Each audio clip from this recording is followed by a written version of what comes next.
जैसा कि आपने बताया कि श्री जनार्दन सिंह सीकरीवाल माननीय संसद सदस्य ने 2021 जून संयोग से मेरे बर्थडे पर इन्होंने इंट्रोड्यूस किया था। बर्थडे भी था क्या?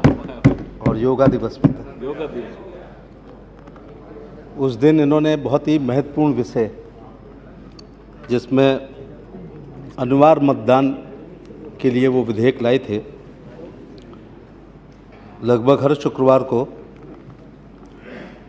विद्वान विभिन्न राजनीतिक दल के सदस्यों ने मतदान अनिवार्य हो इसके पक्ष में और मतदान ऐच्छिक हो उसके पक्ष में। अनिवार्य मतदान से क्या समाज में इसका प्रभाव पड़ेगा, इस पर विस्तृत से लोगों ने अपने विचार व्यक्त किए। चूँकि 3-4 साल इस पर बहस हुई है और लोकतंत्र से जुड़ा हुआ ये बहुत महत्वपूर्ण सवाल है, तो मैं सीकरीवाल साहब को संतुष्ट करने का प्रयास करूंगा कि अनिवार्य मतदान में का क्या दुष्प्रभाव पड़ेगा, और कोशिश करूंगा और उनसे निवेदन भी करूंगा कि वो अपना जो ये विधेयक है इसको लोकतंत्र के हित में, समाज के हित में, जनहित में और इस सदन के बहुसंख्यक सांसदों के पक्ष में अपने विधेयक को वापस लें। सीकरीवाल साहब का कहना है कि ये प्रत्येक मतदाता के लिए जो किसी निर्वाचन में मतदान करने के लिए पात्र हैं, उसे उसके मतदान के अधिकार का निर्वाचन आयोग द्वारा आह्वान किया जाए, उपयोग करना अनिवार्य बनाने के लिए। उनका ये भी कहना है कि अनिवार्य में कुछ लोगों को छूट मिलनी चाहिए, जैसे किसी चिकित्सा प्रमाण पत्र को प्रस्तुत करने पर, कोई गंभीर प्रकृति की बीमारी से ग्रसित होने पर और भौतिक रूप से वो आने में सक्षम हो, ऐसी वो छूट मांगते हैं।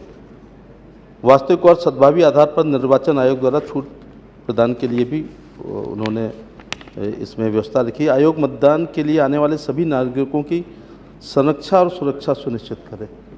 ये मुझे लगता है संभव नहीं है, क्योंकि मेरी अपनी लोकसभा में 2200 बूथ हैं, तो मतदान दिवस के दिन तो पोलिंग स्टेशन पर व्यवस्था रहेगी, लेकिन वो अनिवार्य रूप से आएँ, रास्ते में उनको सुरक्षा दी जाए, इंच इंच पर पुलिस हो। मुझे लगता है ये आपका व्यवहारिक पक्ष नहीं है। आयोग केंद्रीय सरकार और राज्य सरकार को सभी पात्र मतदाताओं की सूची भेजेगा जिन्होंने अपना मत नहीं डाला है। ये भी व्यवहारिक पक्ष नहीं है। जो नहीं डाला है वो लगभग लोगों को पता रहता है, बूथ एजेंट को भी पता रहता है, लेकिन नहीं डाला है, ये जब ऑथेंटिक सूची आ जाएगी तो ना डालने वाले पर जो माफिया टाइप के राजनीति में लोग हैं, जिन्होंने कन्वेंसिंग करते समय जिन लोगों ने उनको वादा किया था कि हम डालेंगे, लेकिन आप सूची मांग रहे हैं कि आयोग उनको सूची भेज दे कि इन्होंने नहीं डाला, तो मुझे लगता है कि इसके खिलाफ कुछ प्रतिक्रिया भी प्रतिनिधि कर सकते हैं। जिन लोगों ने उनको वादा किया था या कुछ ग्रहण कर लिया हो अथवा आश्वस्त किया हो और इस प्रत्याशा में कुछ लोगों ने उनको लाभान्वित किया हो, उसके बाद यहाँ से एक सूची जाए कमीशन से और वो ये जाए कि इन्होंने नहीं डाला है, तो मुझे लगता है कि इस एक्शन का रिएक्शन भी होगा। इसलिए आपका सुझाव जो बहुत जो है रिलेवेंट नहीं है। सीकरीवाल साहब ये भी कह रहे हैं कि 500 रुपये का जुर्माना। अब मनरेगा वाला उस दिन वोट डाले या ना डाले, बुखार में है, गंभीर बीमारियों पर आप कह रहे हैं कि चुनाव आयोग वो रिटर्निंग ऑफिसर उनको छूट दे, लेकिन हरारत है, मान लो उस दिन मनरेगा के भी उसके रुपए मारे जाएंगे और ऊपर से आपको 500 रुपये भी दे, माने 3 दिन काम के। तो मुझे लगता है कि ये आर्थिक दंड भी भारत जैसे देश में, जिसमें उपसभापति महोदय 80 करोड़ लोग, ये छोटी संख्या नहीं है, 80 करोड़ लोग 5 रुपये किलो गेहूं और चावल के लिए इस 44 डिग्री टेम्परेचर की लाइन में लगता है, ना मिलने पर हम लोगों को शिकायत करता है। 12,000 के शौचालय के लिए वो प्रधान के घर के चक्कर काटता है, 1,20,000 के प्रधानमंत्री आवास के लिए वो निरंतर प्रयास रहता है, और हम सभी लोग जानते हैं कि ऐसे लोग सुबह अपने घरों पर भी आते हैं। तो उन पर आर्थिक जुर्माना करना मुझे लगता है ठीक नहीं है। और जो मत देंगे उनको केंद्रीय सरकार की सेवा में नौकरियों में अधिमानता दी जाएगी। ये तो बिल्कुल भी व्यवहारिक पक्ष आपका नहीं है। मान लो आप 67% लोगों ने मतदान कर दिया, तो क्या 67% लोगों को आप दे पाएंगे? आप ये सोच रहे हैं कि 100% दें तो 100% को नौकरी देंगे, तो वो नौकरी आएंगी कहाँ से? प्रेफरेंस भी नहीं देना चाहिए। क्या आप इसको इक्वल टू एनसीसी के सर्टिफिकेट के बराबर कर देंगे कि नौकरी में उसको प्रेफरेंस दिया जाए, जो लगातार परेड करता है और केवल 5 साल में एक दिन मतदान के लिए चला जाए? मुझे नहीं लगता है कि वो सरकारी नौकरियों में किसी भी प्रकार के ट्रांसफ़र पोस्टिंग तक में या प्रमोशन में या नौकरी देना तो बहुत बड़ी बात है, वोट को देने पर उसको एक नौकरी मिले, ये ठीक बात नहीं होगी और ये व्यवहारिक पक्ष भी नहीं है। और जो यही आप कह रहे हैं कि उत्तम शिक्षण संस्थाओं में दाखिले में अधिमानता दी जाएगी। मैं उत्तर भारत के सबसे बड़े कॉलेज आगरा में एसोसिएट प्रोफेसर हूँ। मेरिट बहुत जाती है, कट ऑफ बहुत जाती है। केवल मत का प्रयोग किसी ने कर दिया, इस बात पर वो 2%, 4% या 1% पाए, एक नंबर पर 100 बच्चे एडमिशन की सीढ़ी पर खड़े होते हैं, तो मैं समझता हूँ कि ये व्यवहारिक पक्ष नहीं है। और इस पर हमारे विद्वान माननीय सदस्यों ने इसमें भाग लिया। 2019 से मैं देख रहा हूँ कि हैं जी, मुझे पता है कि रूपाला जी मेरे भाषण को निश्चित तौर से एंजॉय करेंगे, जैसा वो करते आए हैं हमेशा। तो क्योंकि हम दोनों लोग थोड़ी किसानों की बातें ज़्यादा करते हैं, इसलिए हमारा जो है तो महोदय, ऐसा प्रयोग विश्व के कुछ देशों में किया गया।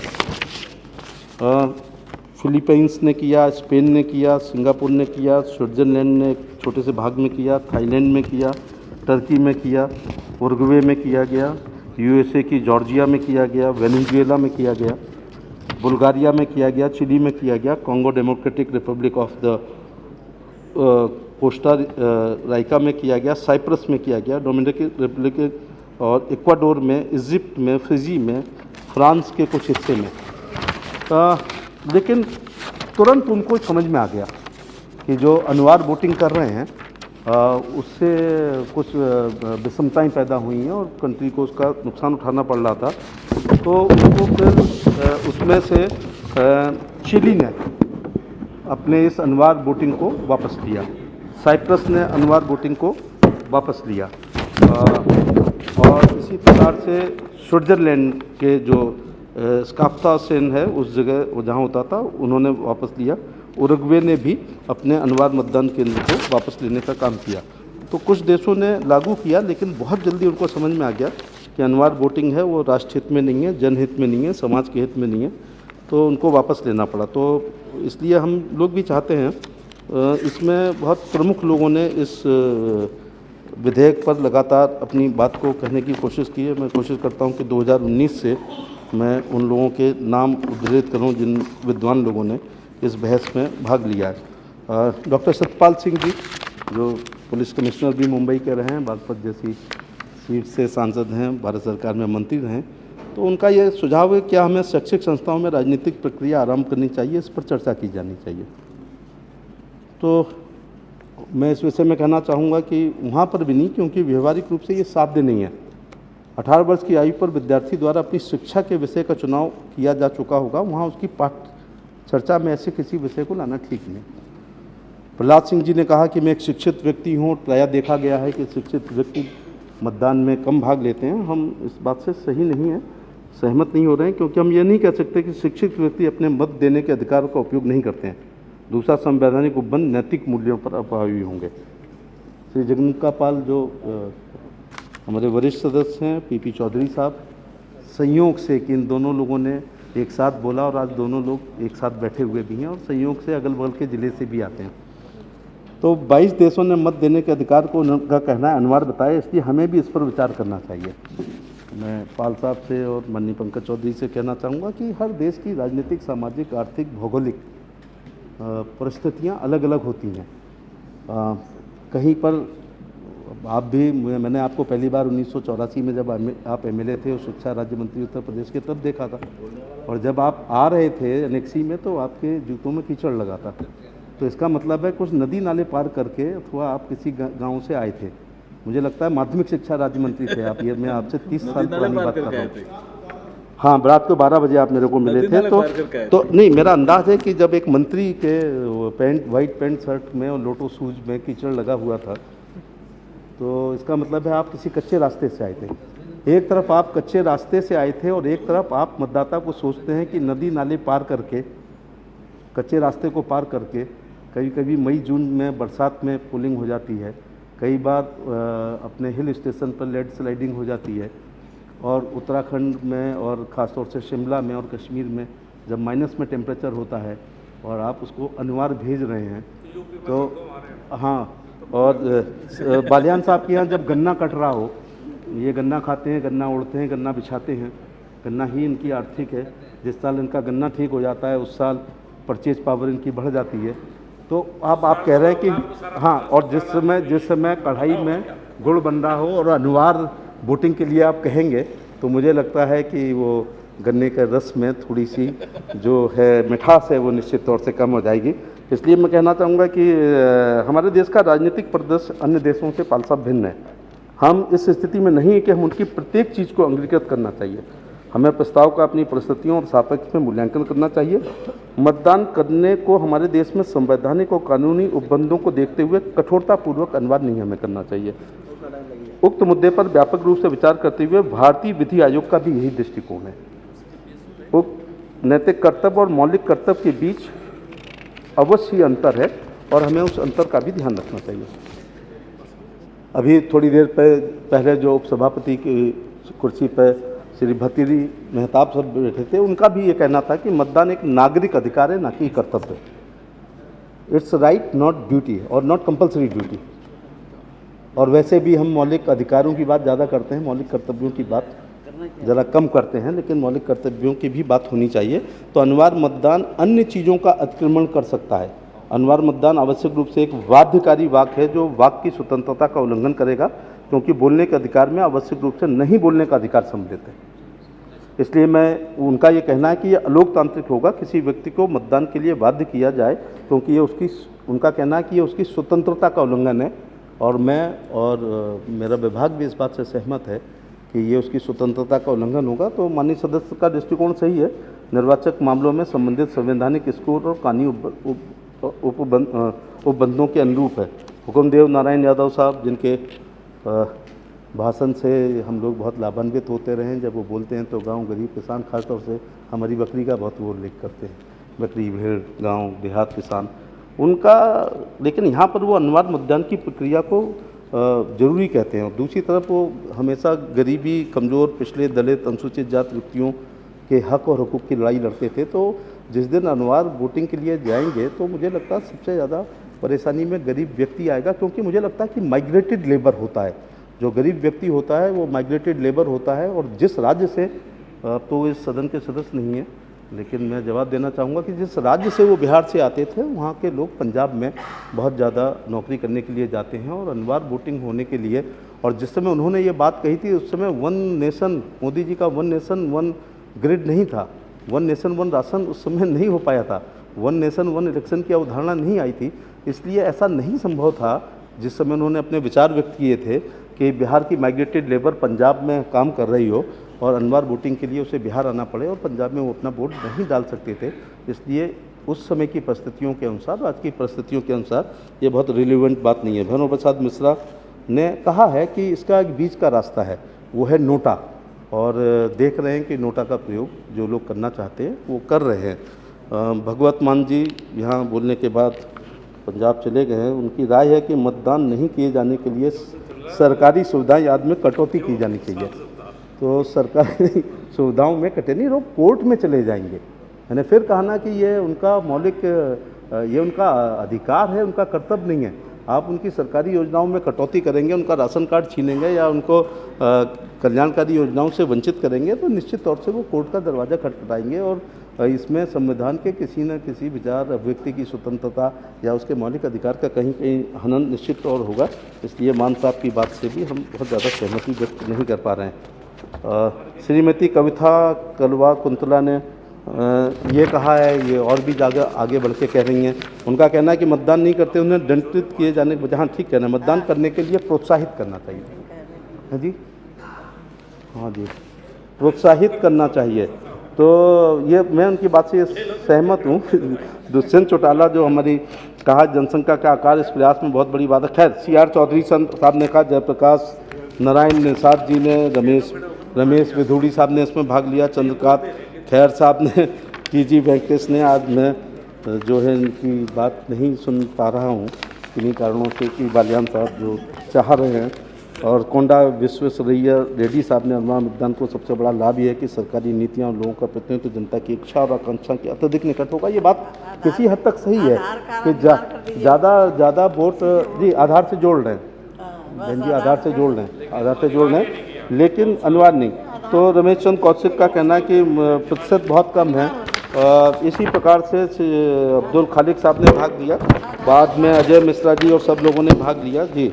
तो जी हाँ, आधार पहले जिस देश में अभी सबके आधार कार्ड ना बने हों, सबके राशन कार्ड ना बने हों, कुछ गुड़ ढीला होता है, कुछ बनिया ढीला होता है, दोनों बातें होती हैं। लेकिन वहाँ पर हम जो है वहाँ हम अनिवार्य कर दें, तो वोटिंग को अनिवार्य करने से पहले बहुत सी चीज़ें हमें अनिवार्य करनी चाहिए। तो जो रूपाला जी हम लोगों ने अनिवार्य करने की होना चाहिए, वो प्रधानमंत्री जी ने अनिवार्य करने का कोशिश किया है। और लोग क्यों वोट डालते हैं, क्यों जाएं? पूंछ उठा के देखते हैं तो गड़बड़ निकलता है। 52 से चुन रहे हैं, आवास नहीं मिल रहा है, मकान नहीं मिल रहा है, शौचालय नहीं मिल रहा है, हेल्थ कार्ड नहीं उनको मिल रहा है, उनको विधवा पेंशन नहीं मिल रही थी, विकलांग पेंशन नहीं मिल रही थी, वृद्धावस्था पेंशन नहीं मिल रही थी। गरीबी हटाओ का नारा दे दिया, लेकिन गरीबी हटी नहीं। लोगों ने सरकार बना दी एक नारे पे, गरीबी हटाओ। गरीबों ने सोचा कि लौट आएंगी इंदिरा गांधी तो गरीबी हट जाएगी, तो गरीबी हटी नहीं, तो परसेंटेज उनका डाउन हो गया। राजीव गांधी जी ने कहा कि वो 1 रुपये भेजते हैं तो 15 पैसे पहुंचता है, तो ये 85% जो खा रहे थे रास्ते में, तो वो कहीं ना कहीं उससे गुणवत्ता कम हुई होगी ना योजनाओं की। तो फिर उसका वोटिंग पर भी असर पड़ा, फिर लोगों ने कहा भाई 1 रुपया आया था, यहाँ तो 15 पैसे लगे हैं, तो क्यों वोट डालो। तो अब मैं आपको एक बहुत चौंकाने वाला आंकड़ा बता रहा हूँ, ज़्यादा पुराना है, मैं बहुत आंकड़ेबाजी में विश्वास नहीं करता हूँ, लेकिन कुछ आंकड़े जो हैं वो अपने आप में बोलते हैं। 2009 जो चुनाव जिसमें मनमोहन सिंह जी प्रधानमंत्री बने और राइट टू इंफॉर्मेशन और किसानों का कर्जा ऐसे कुछ काम किए, लेकिन लास्ट में बहुत सरकार बदनाम हो गई थी। उस समय 58.19% वोटिंग हुआ है 2009 में। अब आप देखिएगा कि ये एक जादुई आंकड़ा मैं आपको बता रहा हूँ कि इस 5 साल बाद 2014 में चुनाव घोषित हुए। आखिरी के दिनों में श्री नरेंद्र मोदी जी प्रधानमंत्री के प्रत्याशी घोषित हुए। अब 9 और 14 का अंतर देखिएगा। ऐसा नहीं है कि सब हीरो हीरोइन ने बहुत ज़्यादा कहा हो कि मतदान करो, या कोई इंसेंटिव मिला था, या कोई मतदाता को प्रभावित किया गया था, या उसको 2 किलो चीनी दी गई थी, या उसको बहुत ज़्यादा साधन उपलब्ध कराए गए थे, या मतदान केंद्रों की बहुत ज़्यादा संख्या बढ़ गई थी, या मतदान केंद्रों की दूरी बढ़ गई थी, कम हो गई थी, या मतदाता सूची में बहुत आमूल परिवर्तन आया था। ऐसा नहीं हुआ था। लेकिन उपसभापति महोदय की 2009 में 58.19% मतदान हुआ और नरेंद्र मोदी प्रधानमंत्री घोषित हुए हैं, और वो बन जाएं, उनकी सरकार आ जाए और जो है गुजरात मॉडल देश में लागू हो जाए, इस प्रत्याशा में लोगों ने इतना वोट डाला कि ये 58% से 66% हो गया। कभी किसी चुनाव में हुआ है?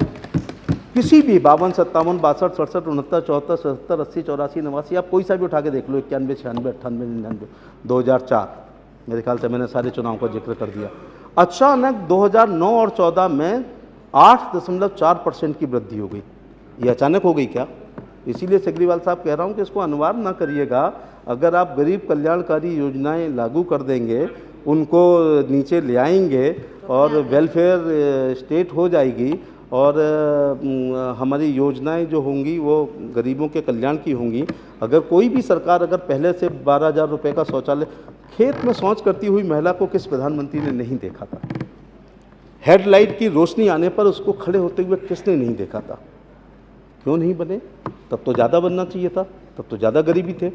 जब जवाहरलाल नेहरू प्रधानमंत्री थे, या शास्त्री जी थी, या मिसेस गांधी थी, या उसके बाद मोरारजी भाई थे, उन्होंने ज़्यादा महिलाओं को सड़क पर शौच करते हुए देखा होगा और उठते हुए देखा होगा। दिल तो था, लेकिन उसमें संवेदनशीलता की बड़ी भारी कमी थी, इसलिए वो नहीं बने। जैसे ही श्री नरेंद्र मोदी जी प्रधानमंत्री बने तो उन्होंने ये इज्जत घर बनाने का काम किया और उसकी वजह से अचानक 8%।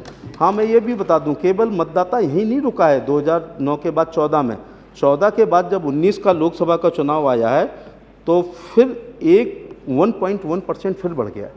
तो इस बार जो था 2019 के चुनाव में 67.47 चुनाव हुआ, तो 8% तो बढ़ाया 9 से 14 के बीच में, और पूरा 1.1% बढ़ा दिया इस 5 साल में, क्योंकि उस समय योजनाएं उसकी तरफ थी, चालू थी, पूरी हो नहीं पाई थी। और आप यकीन मानिएगा कि जब 19 का चुनाव आएगा तब तक बहुत सी केंद्र सरकार 24 का चुनाव आएगा। मैंने क्या बोल दिया?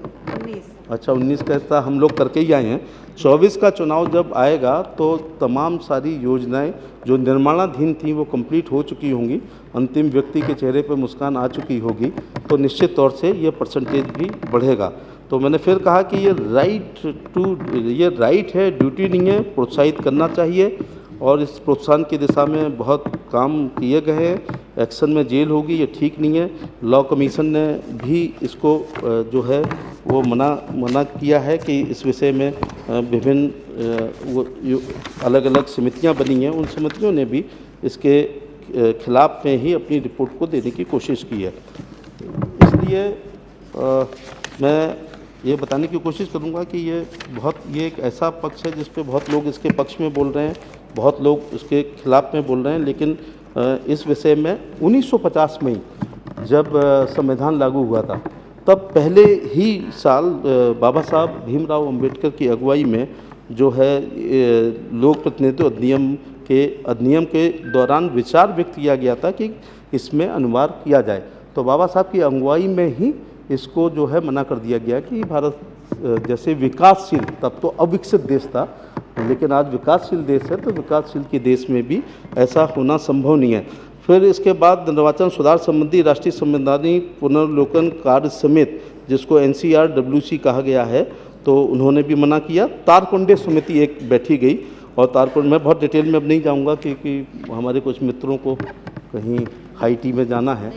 अच्छा, नहीं, अच्छा, सभी को जाना है, तो बालियान साहब को विशेष तौर से जाना है, तो वहाँ मुझे भी जाना है, तो अभी वहाँ जाना है, लेकिन अभी उसके लिए समय है, और यहाँ जाने में और वहाँ जाने में 3 मिनट का अंतर है।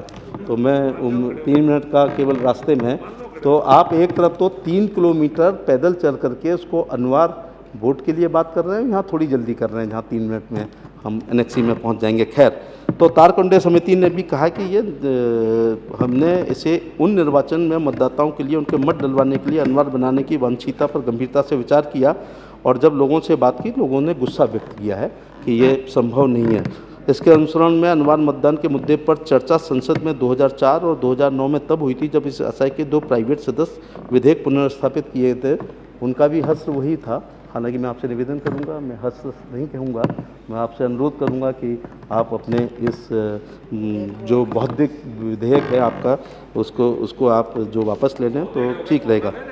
हाँ जी, तो 2004 में फिर BS रावत ने अनिवार्य मतदान विधेयक 2004 देश में निर्वाचन मंडल द्वारा अनिवार्य मतदान के लिए उससे संबंधित विषयों का उपबंध करने पर विचार किया जाए पुनर्स्थापित किया था।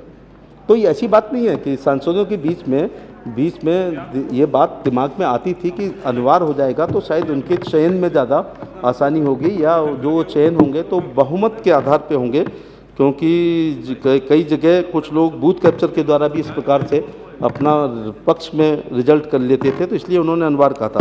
विधेयक अन्य बातों के साथ विभिन्न तर्कों, प्रकृति के उपबंध, लोकतांत्रिक प्रक्रिया में मतदाताओं को शामिल न होने आदि पर चर्चा हुई। महत्वपूर्ण बात है कि 2009 में श्री JP अग्रवाल साहब ने भी इसी प्रकार से अनिवार्य मतदान पर एक अन्य विधेयक पटल पर रखा था, और बहुत सारी बहस हुई थी, लेकिन उस समय भी इसको उपयुक्त नहीं समझा गया। अंततः श्री अंतुल सरोदे जी ने उच्चतम न्यायालय में भी ये जा चुका है सेग्रीवाल साहब, तो उच्चतम न्यायालय में भी एक रिट हुई, और माननीय सुप्रीम कोर्ट ने कहा कि हम आपके सुझाव से सहमत नहीं है कि यदि कोई भी व्यक्ति मत नहीं डालता है तो उसकी बिजली और पानी का कनेक्शन काट दिया जाए। तो ये तो व्यवहारिक नहीं था, और ऐसी रिटें एक्सेप्ट ही कैसे हो जाती हैं, इस पर भी कई बार लगता है कि प्रथम दृष्टया देखना चाहिए कि अगर कोई वोट नहीं डाल रहा है तो उसकी बिजली पानी काट दिया जाए, और घर में उसका एक 15 दिन का छोटा नवजात शिशु है और बिजली कटी है क्योंकि वो वोट नहीं डाल पाया, वोट इसलिए नहीं डाल पाया कि मतदान केंद्र बहुत दूर था। तो उसकी सज़ा इस प्रकार से नहीं मिलनी चाहिए और ये व्यवहारिक बात नहीं है। इसलिए माननीय सर्वोच्च न्यायालय ने भी उसके पक्ष में बात नहीं की है। विधि आयोग ने निर्वाचन सुधार पर अपनी 255वीं रिपोर्ट में अनिवार्य मतदान के विषय पर विचार किया और भारत में अनिवार्य मतदाताओं को आरंभ करने की सिफारिश नहीं की और वस्तुतः वो इसे अलोकतांत्रिक होना मान गए। महंगा होना, राजनीतिक भागीदारी, जागरूकता की गुणवत्ता में सुधार करने में असमर्थ होना, कार्यान्वित करने में कठिनाई होना, जिससे रिपोर्ट में वर्णित अनेक कारणों से अत्यधिक अवांछनीय होता है। गुजरात में एक काम हुआ, जहाँ से आपके यहाँ तो विधानसभा ने एक प्रस्ताव पास कर दिया, लेकिन लोकल बॉडीज़ में आपने किया था कि जो है नगर पालिका परिषद, नगर पंचायत अथवा जिला पंचायत में गुजरात विधानसभा ने एक प्रस्ताव पास किया कि अनिवार्य वोट हो, और उसके लिए एक रेट हुई और गुजरात उच्च न्यायालय ने उस रेट को जो है स्थगित कर दी है। तो अब सेम चीज़ एक राज्य में हाई कोर्ट ने भी उसको स्टे किया है और सुप्रीम कोर्ट में भी जो एक रेट थी जो उसमें सुप्रीम कोर्ट भी सहमत नहीं था। अनिवार्य मतदान के विरुद्ध जो मुझे कुछ बातें समझ में आ रही हैं वो ये है कि अनिवार्य मतदान प्रजातांत्रिक प्रथा के सिद्धांतों के बिल्कुल विपरीत है। प्रजातंत्र का अर्थ जनता के लिए, जनता द्वारा, जनता का अर्थात जनता की सर्वोच्च इच्छा, तो नहीं इच्छा उसकी वोट डालने के लिए तो आप उसको अनिवार्य नहीं कर सकते। तो डेमोक्रेसी तो तभी होगी government of the people, for the people and by the people. अब बाय द पीपल है, some peoples are not giving the vote, इसका ये मतलब नहीं है कि हम उनको अनिवार्य कर दें। प्रजातांत्रिक तंत्र में मतदान करने के अधिकार में मतदान ना करने का अधिकार, कितनी बढ़िया बात है कि प्रजातांत्रिक तंत्र में मतदान करने के अधिकार में ही मतदान न करने का अधिकार निहित होता है। यदि व्यक्ति की अंतरात्मा उसे मतदान करने की अनुमति ना देती हो तो कोई भी व्यक्ति मतदान न करने के निर्णय को ले सकता है यदि वो अपने क्षेत्र में अपने निर्वाचित प्रतिनिधि द्वारा किए गए विकासात्मक कल्याणकारी कार्यों से संतुष्ट न हो। 5 बार से वो वोट दे रहे हैं, उस गांव में भी सड़कें नहीं है तो बहिष्कार कर देते हैं वो लोग। तो एक तरफ तो उनके गांव का विकास नहीं हो रहा है, एक तरफ से माननीय सांसद पता चला कि 5 कार्यकाल में उनके यहाँ गए नहीं है, उन्होंने देखा ही नहीं है। दूसरी तरफ आप ये भी चाह रहे हैं कि उनको सज़ा दे दी जाए, तो वो कई बार है बहिष्कार करते हैं। तो 2 बातें होंगी, एक तो गांव में विकास नहीं हुआ और जब लोकतंत्र में उन्होंने अपनी कोई विरोध किया तो पता चला कि उन पर दंड हो गया अथवा उनको जेल जाना पड़ा। इसलिए सिग्रीवाल साहब ये बहुत ही व्यवहारिक नहीं है। मैं बीच बीच में आपसे अनुरोध करता रहूँगा और आपको कन्विंस करने की पूरी कोशिश करूँगा कि ये भारत के लोकतंत्र के लिए जो आपका विधेयक है वो कहीं ना कहीं लोगों को दुख देगा। ऐसे उदाहरण है कि जहाँ कई गांव अपने क्षेत्र की विद्यमान खराब स्थिति, जो मैं कहने जा रहा था, जैसे कि पेयजल की कमी, सड़कों की स्थिति आदि की तरफ ध्यान दिलाने के लिए सामूहिक रूप से चुनाव का बहिष्कार करते हैं। हालांकि उनको नहीं करना चाहिए, जिसके खिलाफ जिसकी वजह से विकास नहीं है, मतदान केंद्र पे जाके उसके खिलाफ वोट डालना चाहिए। कोई एक गांव के बहिष्कार करने से बहुत ज़्यादा रिजल्ट प्रभावित नहीं होगा, लेकिन अगर वो इतना ही दुखी हैं तो बहिष्कार करने की जगह बहिष्कार प्रतीकात्मक होना चाहिए, जिसमें पता चल जाए कि आपने विकास नहीं किया, लेकिन मतदान केंद्र पर जाके उनके खिलाफ अपना मत दे करके आप अपने गुस्से का इजहार कर सकते हैं, ना कि बहिष्कार करना चाहिए। बहिष्कार करने की सूचना देनी चाहिए। जनता को ऐसे अवसर पर आगे आने के लिए प्रेरित किया जाना चाहिए। अपने प्रतिनिधियों को चुनने के लिए प्रजातांत्रिक प्रक्रिया में भाग लेने के लिए उन्हें गौरवान्वित महसूस करना चाहिए। मुझे लगता है इस विषय में हम लोगों ने मतदाता बनाने के लिए भी कैंप लगाए, मतदाता रैली भी निकली है। देश के प्रमुख हीरो हीरोइन सेलिब्रिटीज़ से कहा गया है कि वो निवेदन करें कि लोग मतदान में भाग लें। डिस्ट्रिक्ट कलेक्टर वगैरह भी आए दिन करते हैं, कभी एनसीसी एनएसएस की टोलियां भी मतदाता जागरूकता अभियान चलाते हैं और वोट के लिए प्रेरित भी करते हैं। निर्वाचन आयोग विज्ञापन भी निकालता है। निर्वाचन आयोग द्वारा स्कूल, कॉलेजों तथा अन्य सार्वजनिक स्थानों में नियमित रूप से मतदाता जागरण अभियान चलाया जाना चाहिए और इस दिशा में काम हो भी रहा है। प्रत्येक वर्ष 25 जनवरी को राष्ट्रीय मतदाता दिवस के रूप में मनाया जाता है, जिसमें भारत निर्वाचन आयोग द्वारा विभिन्न कार्यकलापों का आयोजन किया जाता है, जिसका उद्देश्य चुनाव में अपने मत के अधिकार के प्रति मतदाताओं को जागरूक करना होता है। चुनाव में मतदान करने के लिए भारी संख्या में बाहर आने हेतु मतदाता को प्रेरित करने के लिए प्रिंट एवं इलेक्ट्रॉनिक मीडिया का व्यापक प्रयोग किया जाता है, जैसे कि SMS आदि द्वारा, और अपील भी करते हैं हम लोग।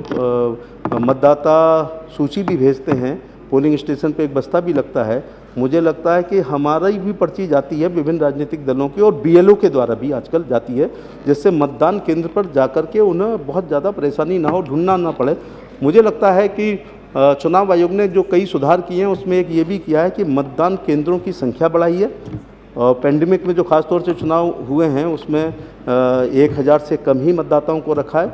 मतदान केंद्र अगर वही रहा है तो बूथों की संख्या को बढ़ाने का काम चुनाव आयोग द्वारा किया गया है।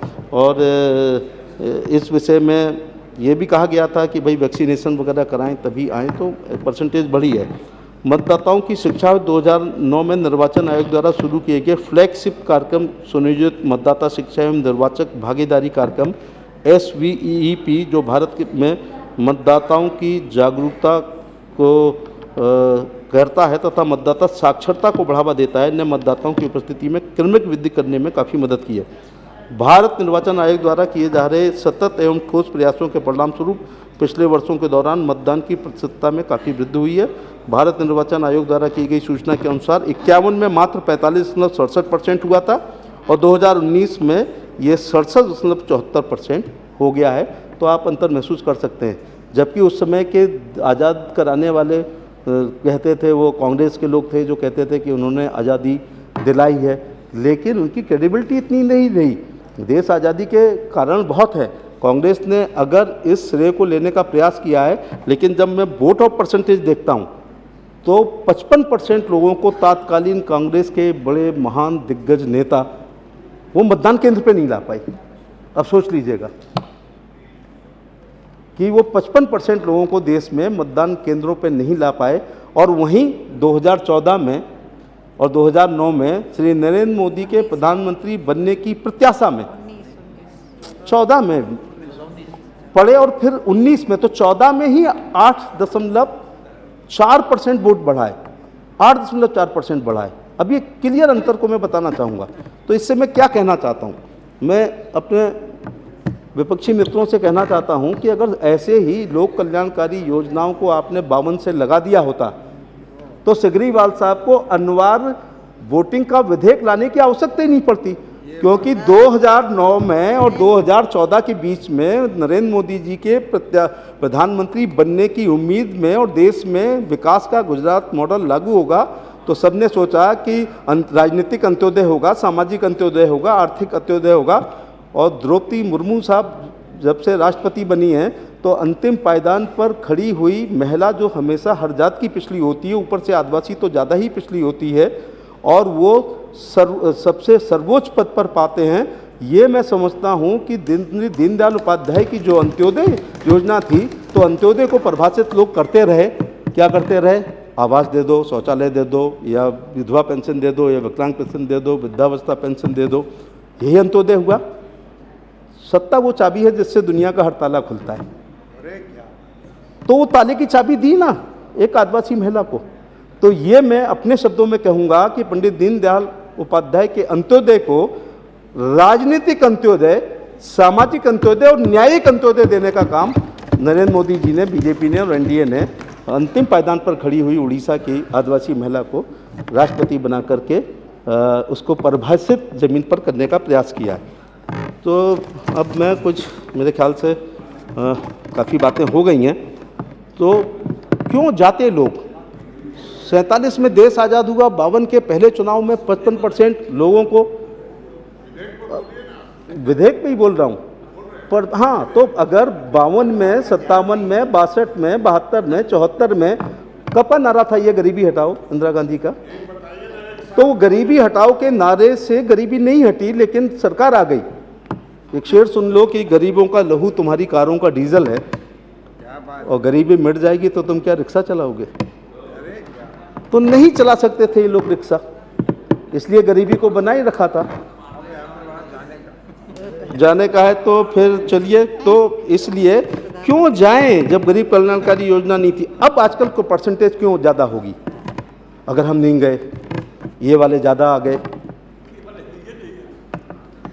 ये वाले, मैं उधर इशारा बेंचों को कर रहा हूँ, ये आ गए, ये आ गए, तो हमारा 12 का बीमा ना ख़त्म हो जाए, कहीं हमारा 330 का बीमा ना ख़त्म हो जाए। अभी शौचालय बनाए, छत नहीं पड़ी, कहीं उसकी छत ना रुक जाए। अभी आवास की नींव खुदी है, कहीं दीवारें चुन्नी बंद ना हो जाए। कहीं हमारा आयुष्मान कार्ड में अचानक हमारी आधी बाईपास सर्जरी हुई है, तब तक नियम आ जाए कि आयुष्मान कार्ड आपका विड्रॉ किया जा रहा है। तो चालू रखना पड़ेगा, तो पोलिंग स्टेशन पर आएंगे वो लोग, वो आएंगे और गरीब कल्याणकारी योजनाओं को मोहर लगाने के लिए एक मत प्रयोग करेंगे। मैं कहता हूँ ना हमेशा कि मुंशी प्रेमचंद की पूछ की रात एक कहानी है, जिसको डल्लप पिलो पर सोने वाले और एसी में रहने वाले उसको रट सकते हैं, 90% नंबर ला सकते हैं, लेकिन उसके मर्म और दर्द को वही समझ सकता है जिसने पूछ की रात एक चादर में पिछौरा है ना बहन जी अपने इलाके में, तो एक पिछौरा में काटी हो। नरेंद्र मोदी चूंकि गरीब घर से आते हैं, इसलिए ये तमाम सारी लोक कल्याणकारी और गरीब कल्याणकारी योजनाएं, और जब गरीब कल्याणकारी योजनाएं की प्रत्याशा में 8% वोट बढ़ सकता है, तो जिस दिशा में आपका विधेयक है उस दिशा में सरकार कल्याणकारी कार्य चला करके उस दिशा में हम आगे बढ़ने के प्रयास कर रहे हैं। और आंकड़े बोल रहे हैं कि 8% बढ़ गया और उसके बाद 1.1% बहुत बढ़ गया। और उत्तर प्रदेश के संदर्भ में भी आपसे कहूँगा कि वो चले जाएं, गुंडाराज चला जाए, ज़मीनों पे कब्जे बंद हो जाएं, अपहरण बंद हो जाएं, इस उम्मीद से लोगों ने परसेंटेज ज़्यादा की और 17 में भारतीय जनता पार्टी की सरकार बना दी। फिर लोगों ने सोचा 22 में कहीं गड़बड़ी ना हो जाए, तो कल्याणकारी योजनाएं, देश की राज्य की कल्याणकारी योजनाएं और बाबा का बुलडोजर और बूथ अध्यक्ष से लेकर राष्ट्रीय अध्यक्ष ने परिश्रम की पराकाष्ठा से जो पसीना बहा, इतना परसेंटेज वोट पड़ा कि दोबारा भारतीय जनता पार्टी की सरकार उत्तर प्रदेश में आई। मैं 22 में उसका आंकड़ा नहीं बता पाऊंगा। तो उपराष्ट्रपति जी विदाई समारोह है। अब आप मेरे से माफ़ी मांगें और मैं सिगरीवाल साहब से माफ़ी मांगूँ, तो ये ज़्यादा ठीक रहेगा। तो मैं अब उनसे मैं सिगरीवाल साहब को आपको आश्वस्त करना चाहूँगा कि आपकी मंशा बहुत अच्छी है, आपका उद्देश्य बहुत अच्छा है, आपका विचार बहुत अच्छा है, आप डेमोक्रेसी को मुकम्मल करना चाहते हैं। उसको डेमोक्रेसी को मजबूत करने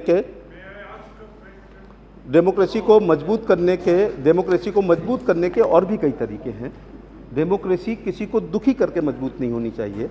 अनिवार्य वोट करके दंड लेते हुए वो आपको चुने, ऐसे में फिर आह भी निकलेगी और वो आह से अच्छे लोग भस्म हो गए हैं। क्योंकि मैं फिर इनको कहना चाहूँगा कि शोहरत की बुलंदी भी पल भर का तमाशा है, जिस साथ पे बैठे हो वो टूट भी सकती है। तो टूट गई है ना, देश के तमाम राज्यों में वो शोहरत की बुलंदी टूट गई है और उसको पाने के लिए संसद में भी कुछ कर रहे हैं और सड़कों पर भी उनको आने के लिए मजबूर हो गया।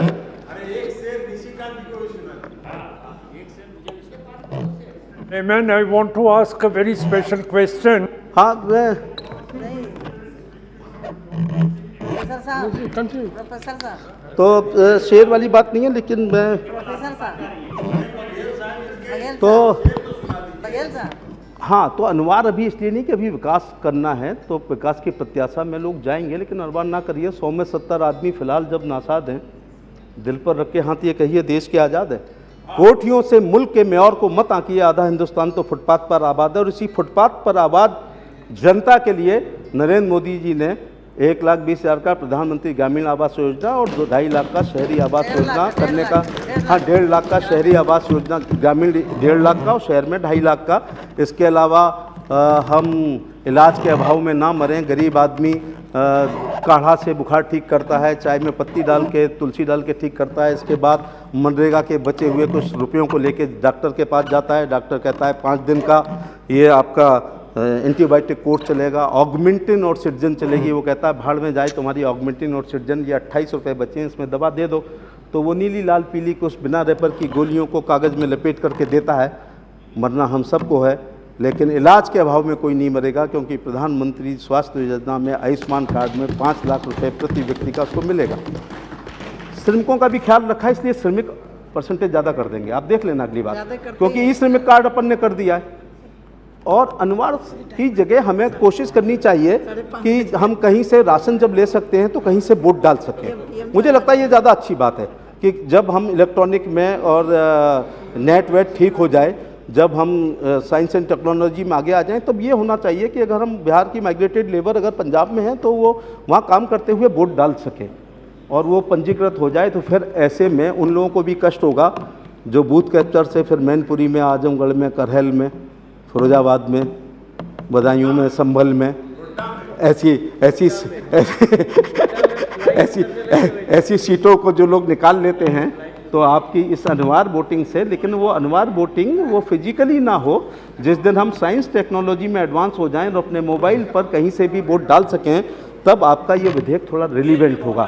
जब तक हम साइंस एंड जब तक साइंस एंड टेक्नोलॉजी में कभी पीने पिलाने में, कभी आगे बढ़ाने में यूँ ही होती थी तकरार, उनमें यूँ ही चलती थी तलवार उनमें, मुझे आपके मधुर संबंधों का आभास है, तो ये नोक जो होती रहनी चाहिए। और आप जैसे लोग पिछली वाली बेंच पर बैठ के बहुत सारगर्भित टिप्पणियां आप करते हैं, आज तो आप फ्रंट सीट पर बैठे, तो बैक बेंचर हमेशा कमज़ोर पढ़ाई में नहीं होते हैं।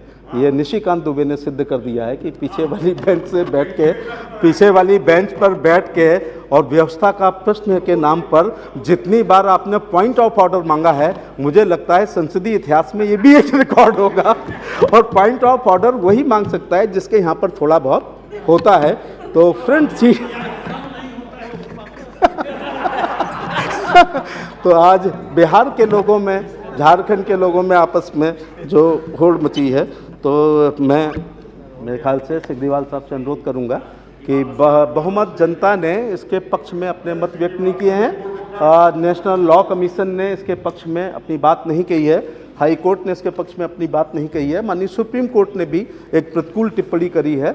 आम जनता से जब बात की गई तो आम जनता ने भी रोष व्यक्त किया है। क्यों ना हम जनता में क्रेडिबिलिटी पैदा करें, क्यों ना हम ऐसी कल्याणकारी काम करें कि जनता मतदान के लिए आए और उसी सरकार को रिपीट करने की कोशिश करे जिसकी कल्याणकारी योजनाएं चल रही हैं। तो मैं आपसे अनुरोध कर रहा हूं कि आप अपने इस अनिवार्य वोटिंग के इस विधेयक को जो है ससम्मान वापस लेने, मैं ऐसी करबद्ध प्रार्थना आपसे और सदन से भी करना चाहूँगा।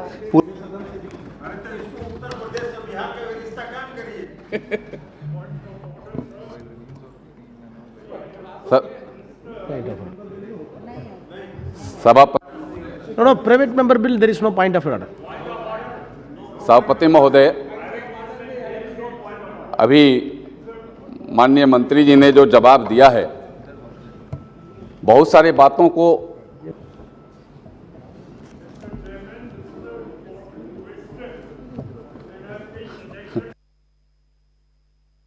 Members, some of the members were left out to introduce the bill. Item number 120, Shri B. Magdap. Item number 134, Dr. T. Sumadi. Thank you, sir. I rise to move to introduce the bill, the Breast Cancer Awareness Bill 2022. This bill seeks to create mass awareness among the people of all walks of life to prevent breast cancer among females, provide free screening and mammography for the women across the country, and provide advanced state-of-art treatment for those diagnosed with breast cancer and for matters connected therewith. Thank you. The question is that leave be granted to introduce the bill. Those in favor may say aye. Those against may say no. I think the ayes have it, ayes have it. Leave is granted. The member may now introduce the bill. Sir, I introduce the bill. Thank you very much. Item number 191, Srimati Apurva Bodar. Sir,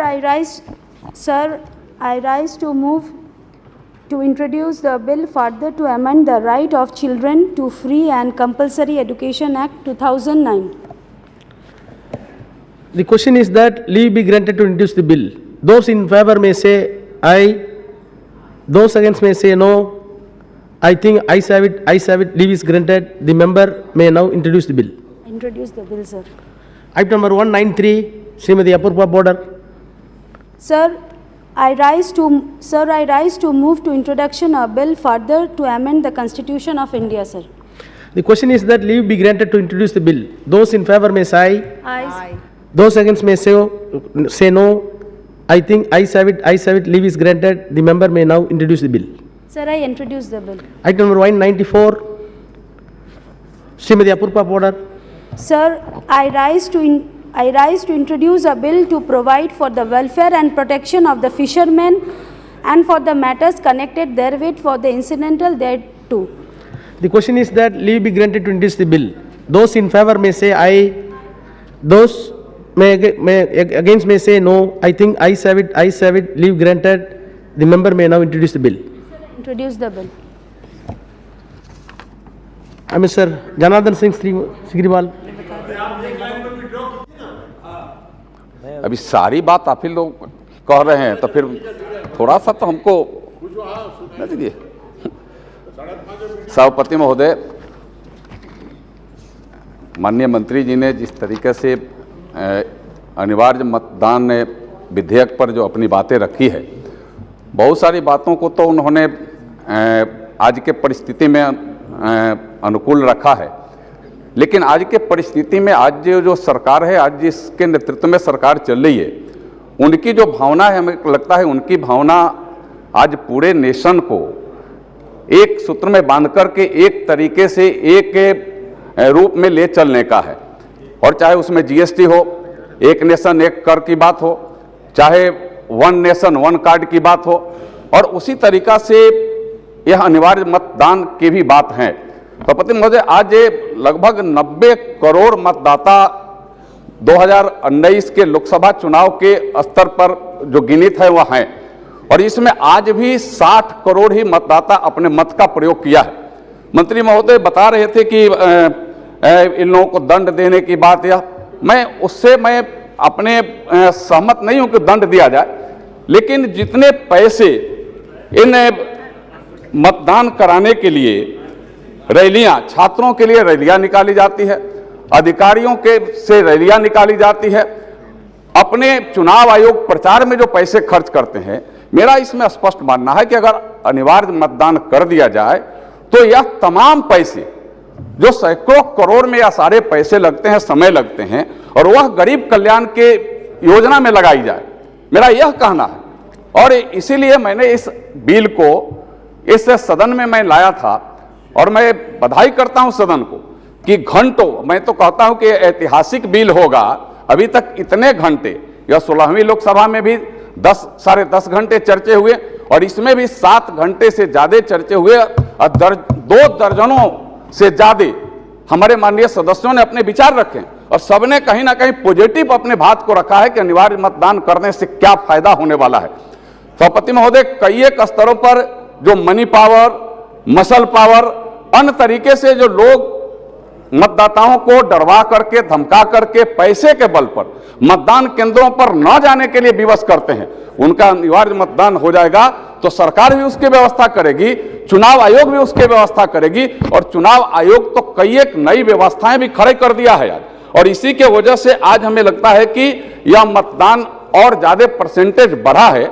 यह 2019 में जैसे 14 में वह 66% के लगभग था, यह 67% से ज्यादा लगभग इस 19 में हो गया है। मैं एक बात मैं मंत्री से मैं सहमत हूं कि उन्होंने कहा कि गरीब कल्याण की योजनाओं से मतदाताओं के विश्वास भी बढ़ते हैं और मतदान केंद्र पर वह जाते भी हैं, तो यह बात सही है। लेकिन यह कहीं से भी मेरी यह भावना नहीं है, मेरे मन में या कहीं से भी यह ऐसी बातें नहीं है कि जिससे कि गरीबों को उससे कष्ट हो, गरीबों को इससे कल्याण भी होने वाला है। मैं चुनाव आयोग तो कई एक नियम बनाए हैं, चुनाव आयोग तो पहले और आज में जो नियम बनाए हैं, पहले यह अभी मतदान होता था बैलेट से, आज वह मतदान बदला और बैलेट के जगह पर ईवीएम से मतदान हो रहा है।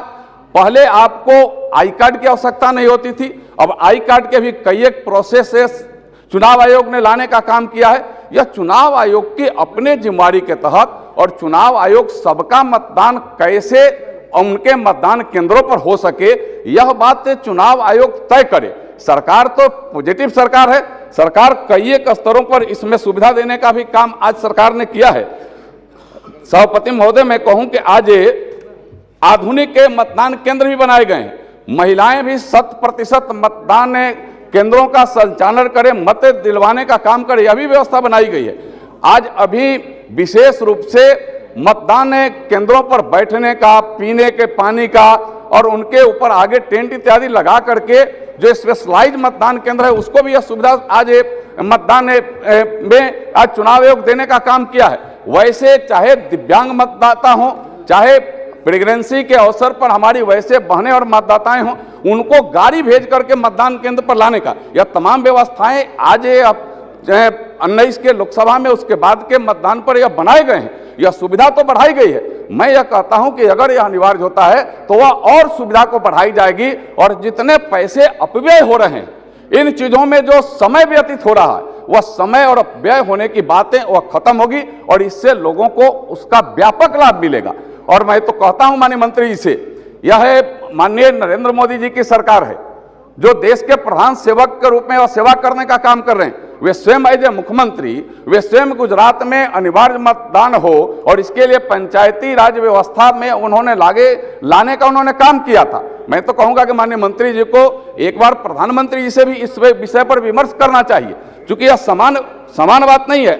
यह हमें लगता है कि यह कहीं ना कहीं से यह जब ऐसे बिल और आते हैं तो इसमें बैलेट वोटिंग की जगह पर आप उसको दूसरे तरीका उसमें अपनाने का काम करें, क्योंकि हर स्तर पर आज नई व्यवस्था भी बनाने का काम आज चुनाव आयोग भी कर रहा है, सरकार भी करने का काम कर रही है। और सरकार और चुनाव आयोग मिलकर के सबके मतदान कैसे हो सके इसके लिए वह व्यवस्था खड़ा करे। मैं यह नहीं कहता हूं कि मजदूर अगर बाहर हैं तो बाहर भी कई एक व्यवस्था बने, बैलेट सिस्टम से बनाई गई है। जिस तरीका से हमारे आर्मी मैन, जिस तरीका से बाहर काम करने वाले लोग बैलेट वोटिंग आज भी करते हैं, वह व्यवस्था सरकार और चुनाव आयोग मिलकर के बनाए। मेरा इसमें यही माननीय मंत्री से कहना है कि एक बार पुनः आप विचार करिए। आपने जो आग्रह किया, मेरा आग्रह आपसे है कि इसे को आप स्वीकार करिए और अनिवार्य मतदान करने की व्यवस्था को लागू करने के प्रति, क्योंकि यह माननीय नरेंद्र मोदी जी की सरकार है, जब यह तमाम चीजों को गरीबों के कल्याण के लिए इतने नीचे तक, चाहे वह प्रधानमंत्री जनधन योजना हो, करोड़ों करोड़ के लोग आज बैंकों के मुंह को नहीं देखा था, खाते नहीं देखे थे, उनको खाता खुलवाने में सक्षम हो सकते हैं। वह सभी लोगों के घर तक बिजली पहुंचाने में सक्षम हो सकते हैं। वह सभी को आयुष्मान भारत के माध्यम से सभी के इलाज के लिए व्यवस्था करने में सक्षम हो सकते हैं। आज गरीब कल्याण योजना के तहत दुनिया का सबसे बड़ा अन्न वितरण प्रणाली चालू करने में सक्षम हैं। आज यह कोरोना के महामारी के अवसर पर आज पूरे देश में 200 करोड़ से ज्यादा वैक्सीन लगवा करके आज लोगों को सुरक्षित करने में सक्षम हो रहे हैं। आज वह चाहे वह प्रथम डोज हो, दूसरा डोज हो, बूस्टर डोज हो, बच्चों के लिए डोज हो, वह आज पूरे देश में यह पूरी व्यवस्था खड़ा करने में सक्षम है। तो अनिवार्य मतदान में हमें लगता है कि निश्चित रूप से यह सरकार सक्षम होगी। और मैं तो कहता हूं कि जब मोदी जी हैं तो सब मुमकिन है। माननीय मंत्री जी एक बार निश्चित रूप से विमर्श कर करके मोदी जी को उस भावना को यह अनिवार्य मतदान के रूप में यह सभी मतदान करें, यह परसेंटेज बढ़े। और हमें लगता है कि वास्तव में सही रूप में जब सब मतदान करते हैं तो सही तरीका से वह हमें लगता है कि लोकतंत्र का जो सही प्लेटफॉर्म है वह मतदान केंद्र है। और लोकतंत्र सही मायने में जब 100% मतदान होगा तो सही लोकतंत्र और अच्छा और सम्मुख लोकतंत्र बनेगा, यह मेरा पूरा का पूरा विश्वास है। इसलिए मैं पुनः मंत्री से मैं आवेदन करूंगा, निवेदन करूंगा कि आप जिस तरीका से प्रधानमंत्री जी की भावना है, जिस तरीका यह सरकार काम कर रही है, यह देश के कल्याण के लिए, देश के हर लोगों के कल्याण के लिए, देश के गरीबों के कल्याण के लिए जो योजनाएं 100% धरती पर लागू करने में सफल यह सरकार है, उसी तरीका से आज ऐसे अनिवार्य मतदान को भी आप वह अमली रूप दीजिए और दे करके, और इसे हमें लगता है कि आप स्वीकार करने का काम करिए। मैं माननीय मंत्री से मैं यह कहूंगा कि यह दायित्वों का पालन करना है, यह किसी पर बोझ नहीं है। और प्रधानमंत्री जी हर दायित्व का पालन करने के लिए स्वयं भी अपने स्तर से अपने भी पालन करते हैं और देश के लोगों को भी आग्रह करने का काम करते हैं। इसलिए मेरा पुनः माननीय मंत्री से आग्रह है कि आप पुनः इस पर विचार करिए और इसको स्वीकार कर करके और देश में अनिवार्य मतदान लागू करने की दिशा में आप कार्रवाई करने का काम करिए, मेरा यही आग्रह है। उपसभापति महोदय, जैसा माननीय सदस्य जिनका ये विधेयक है, आदरणीय श्री जनार्दन सिंह ग्रीवाल साहब ने अपनी संवेदनशील भावनाओं से अवगत कराया है और अनिवार्य मतदान के लिए पुनः एक बार सदन से अनुरोध किया है। मैं इस संदर्भ में कहना चाहूँगा कि कहीं ऐसा ना हो जाए कि operation success but patient die. Operation तो सफल हो गया और मरीज मर गया, और कहीं ऐसा ना कि लोकतंत्र में कुछ आक्रोश आ जाए। तो ये काफ़ी बातें अच्छी थीं, लेकिन अर्ध सत्य बातें हैं। उनकी भावनाओं की मैं बहुत इज्जत कर रहा हूँ, भावनाएं बहुत अच्छी हैं, भावनाएं डेमोक्रेसी को मुकम्मल करने की हैं। उनका आशय यह है कि अनिवार्य मतदाता होगा तो जो रिजल्ट आएगा वो सही में बहुमत वाला रिजल्ट आएगा। तो मैं इस मामले में कहना चाहूँगा कि अब जब 68% तक मतदान होने लगा है और आपका अनिवार्य पर कम है, आपका आत्मा इस बात पे है कि लोग मतदान ज़्यादा करें, तो मैं सदन को भी और माननीय सिग्रीवाल साहब को आश्वस्त करना चाहूँगा कि नरेंद्र मोदी जी की सरकार में